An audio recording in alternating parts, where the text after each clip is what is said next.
ভক্তগণ, এখন মন দিয়ে শুনুন গীতার তৃতীয় শ্লোক।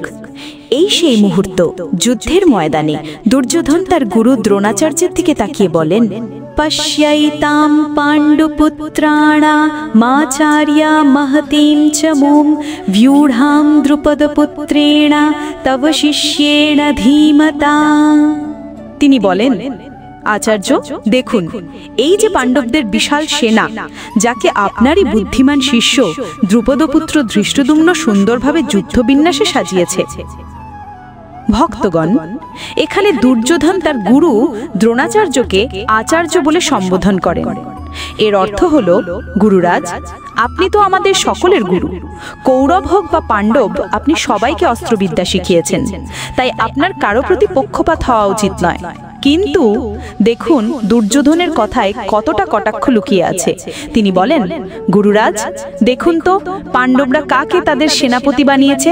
সেই ধৃষ্টদ্যুম্নকে, আপনারই প্রিয় বন্ধু দ্রুপদের পুত্রকে, আর যার জন্মই হয়েছে আপনাকে হত্যার জন্য। আহা, কি অদ্ভুত পরিহাস! যাকে মারার জন্য বিশেষ যজ্ঞ করে জন্ম দেওয়া হলো, যাকে আপনি নিজ হাতে অস্ত্র শিক্ষা দিলেন, আজ সেই শিষ্যই আপনার সামনে সেনাপতি হয়ে দাঁড়িয়েছে। দুর্যোধন যেন দ্রোণাচার্যকে স্মরণ করিয়ে দিচ্ছেন, গুরুরাজ দেখুন, পাণ্ডবরা আপনার সঙ্গে কত ছলনা করছে।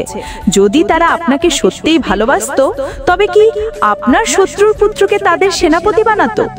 শুধু তাই নয়, দুর্যোধন পাণ্ডব সেনাকে মহতু চমু অর্থাৎ বিশাল সেনা বলে উল্লেখ করছে।